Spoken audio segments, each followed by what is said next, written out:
साथी हाथ बढ़ाना, साथी हाथ बढ़ाना, एक अकेला थक जाएगा मिलकर बोझ उठाना, साथी हाथ बढ़ाना। सुप्रभात बच्चों, आपने ये गीत किसी भी पुरानी फिल्म में सुना होगा और ये आज आपकी पाठ्य पुस्तक में एक कविता के रूप में मैं आपको पढ़ाऊंगी। साथी हाथ बढ़ाना नामक कविता आपकी पाठ्य पुस्तक वसंत के भाग 1 से लिया गया है। इसके रचयिता श्री साहिर लुधियानवी जी हैं। प्रस्तुत कविता में कवि ने यह बताया कि हमें प्रत्येक कार्य मिलजुल कर करना चाहिए, तभी आप किसी असंभव कार्य को भी संभव कर सकते हो। जैसे यदि आपको मम्मी ने घर में कोई सफाई का काम बताया है, अगर आप उसे अकेले करोगे तो आपको बहुत मुश्किल आएगी, लेकिन जब आप अपने भाई बहन के साथ मिलकर उस सफाई के कार्य को करोगे तो आप जल्दी ही उस काम को कर लोगे। उसी प्रकार आपने एक कबूतर वाली कहानी भी सुनी होगी, जिसमें सभी कबूतर शिकारी के द्वारा बिछाए गए जाल को एक साथ लेकर उड़ जाते हैं और दूसरी जगह सुरक्षित पहुंच जाते हैं। इसी प्रकार इस कविता में भी मिलजुल कर रहने के बारे में बताया गया है।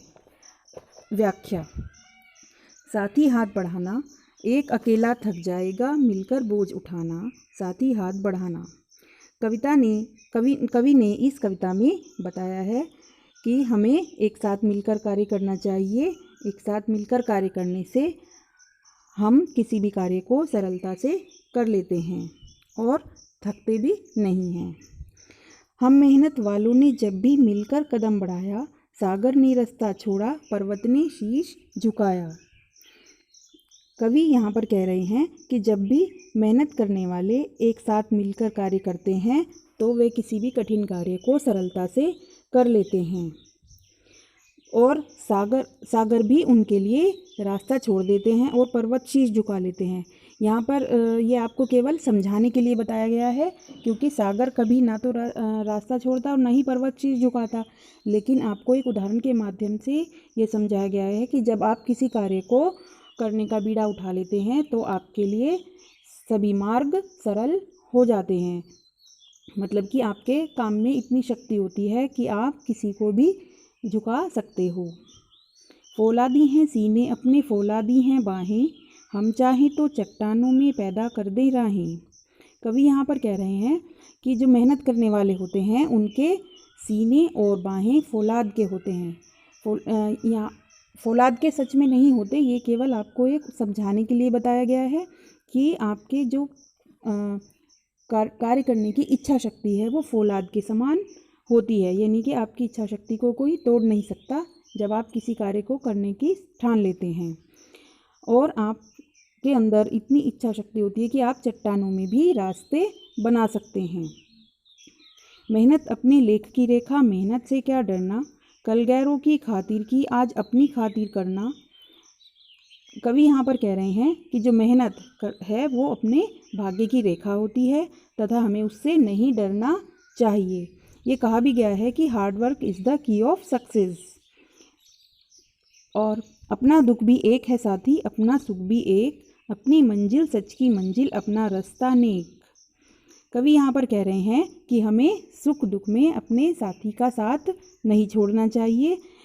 दुख में जब हम उसका साथ निभाते हैं तो सुख में भी उसका साथ निभाना चाहिए। अपनी मंजिल सच की मंजिल, अपना रास्ता नेक। और सच्चाई के रास्ते पर चलते हुए अच्छाई की मंजिल पर पहुंच जाते हैं हम, जब हम किसी कार्य को मिलजुल कर करते हैं। एक से एक मिले तो कतरा बन जाता है दरिया, एक से एक मिले तो जर्रा बन जाता है सेहरा। कवि यहाँ पर कह रहे हैं कि जब एक एक पानी की बूंद मिलती है तो वो इतनी शक्ति रखती है अपने अंदर कि वो एक दरिया भी बना सकती है। और एक से एक मिले तो ज़र्रा, यानी कि जब एक एक रेत की कण मिलती है तो वो एक सहरा यानी कि मरुस्थल डेजर्ट बनाने की भी शक्ति अपने अंदर रखती है। एक से एक मिले तो राई बन सकती है पर्वत। राई का कण एक बहुत छोटा कण होता है, जब उन सभी अगर हम छोटे छोटे कामों को मिलाएं तो वे एक पर्वत के समान बन सकते हैं, कोई बड़ा कार्य भी कर सकते हैं। एक से एक मिले तो इंसान, बस में कर ले किस्मत। और जब सभी व्यक्ति एक साथ मिलकर कोई कार्य करने का बीड़ा उठा लेते हैं तो वो अपनी किस्मत को भी अपने वश में कर सकते हैं।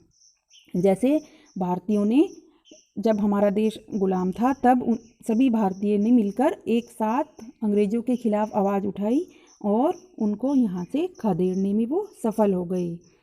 तभी ये भारत देश आज़ाद हो सका।